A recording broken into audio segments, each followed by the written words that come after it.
भाजपा विधायक ने खुद अपनी सरकार को घेरा है और उस पर गंभीर आरोप लगाया है कि हमारी सरकार में 50,000 गायें रोज काटी जा रही हैं और उसका पैसा अधिकारी खा रहे हैं। सोचने वाली बात यह है, जिस सरकार ने अपनी गायों को सुरक्षा करने के लिए 2017 का चुनाव हो, 2019 का चुनाव हो, 2022 का चुनाव हो, 2024 का चुनाव हो, जो भी चुनाव आए हो, गायों को अहम मुद्दा रखकर अवैध बूचड़ खानों को बंद कराने की बात कही, स्लॉटर हाउसों को बंद कराने की बात कही, गायों पर जिस तरीके से अत्याचार चल रहे थे या उनका अवैध कटान हो रहा था, हत्याएं हो रही थी, उन पर प्रतिबंध लगाने की बड़े बड़े दावे किए थे। लेकिन भाजपा विधायक नंद किशोर गुर्जर, जो गाजियाबाद के बीजेपी विधायक हैं, वो खुद बयान कर रहे हैं और वो कह रहे हैं कि 50,000 गायें रोज काटी जा रही हैं और उसका पैसा जो है अधिकारी खा रहे हैं। वो अधिकारी किसके हैं?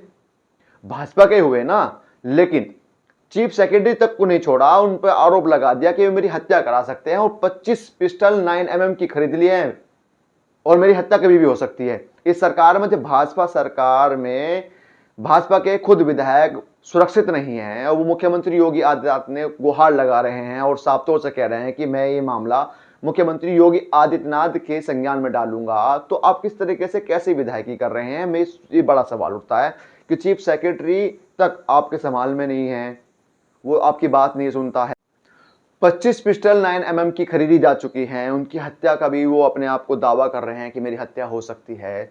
तो इस सरकार में कौन सुरक्षित रहेगा? हालांकि भाजपा विधायक नंद किशोर गुर्जर से बिल्कुल भी ऐसी उम्मीद नहीं थी कि अपनी भाजपा सरकार को इस तरीके से घेरेगी और उस तरीके से अधिकारियों पर गंभीर आरोप लगाएंगे। लेकिन कुछ ना कुछ तो सच्चाई है ना। जिस तरीके से नंद किशोर गुर्जर भाजपा विधायक जो अपनी सरकार को घेर रहे हैं, अपनी सरकार पर निशाना साध रहे हैं, तो कहीं ना कहीं कुछ ना कुछ तो चीज है। क्योंकि एक भाजपा विधायक खुद कह रहा है कि 50,000 प्रतिदिन गायें काटी जा रही हैं, उनका पैसा अधिकारी ले रहे हैं, तो इसको मुख्यमंत्री योगी आदित्यनाथ को संज्ञान में लेना चाहिए। जैसा साफ तौर से विधायक कह रहे हैं अपने बयान में, जो साफ तौर से बोल रहे हैं कि मैं मुख्यमंत्री योगी आदित्यनाथ के संज्ञान में मामला लाऊंगा, तो इन अधिकारियों बड़ी लगाम लगनी चाहिए, बड़ी कार्रवाई होनी चाहिए और भाजपा के इस बयान को जिस तरीके सामने आया है उस पर बड़ी कार्रवाई होनी चाहिए। क्योंकि भाजपा पे ये बड़ा कलंक लग जाएगा अगर प्रतिदिन 50,000 गायें काटी जा रही है। सुनिए किस तरीके से क्या कहा है भाजपा विधायक ने।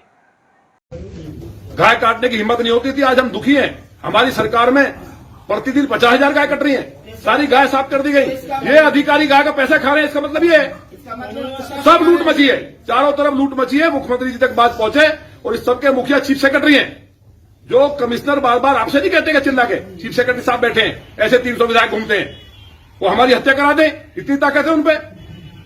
भाई हमारी हत्या भी करा सकते हैं। आज जो मैं बोल रहा हूं इस बात पे, उसकी बात बाद में करूंगा, उसकी तैयारी भी कर चुके हैं। वो अपराधी 3 दिन में पकड़वा भी दूंगा मैं। अभी मैं उस पर लगाऊं ठंडे दिमाग से। 25 पिस्टलें 9mm की खरीदी जा चुकी हैं, बड़ी बात कह रहा हूं मैं, लेकिन ये बात बाद में करेंगे। फिलहाल हमारी आज की बात यह है कि भ्रष्टाचार प्रमाणित हुआ है, गाय कट रही है, ये बेचारा गरीब आदमी के बच्चे को बंद किया गया। तो हम कोई सीपी से हमारा बैर नहीं है, कोई चीफ सेक्रेटरी से हमारा कोई बैर नहीं है, ना हम कभी मिले हैं, ना बात करते हैं हम ज्यादा। हम जनता की लड़ाई लड़ रहे हैं। तो जिम्मेवारी, जैसे शास्त्री जी ने एक कर्मचारी के 25 पैसे की गड़बड़ हुई तो खुद रेल मंत्री रहते हुए रिजाइन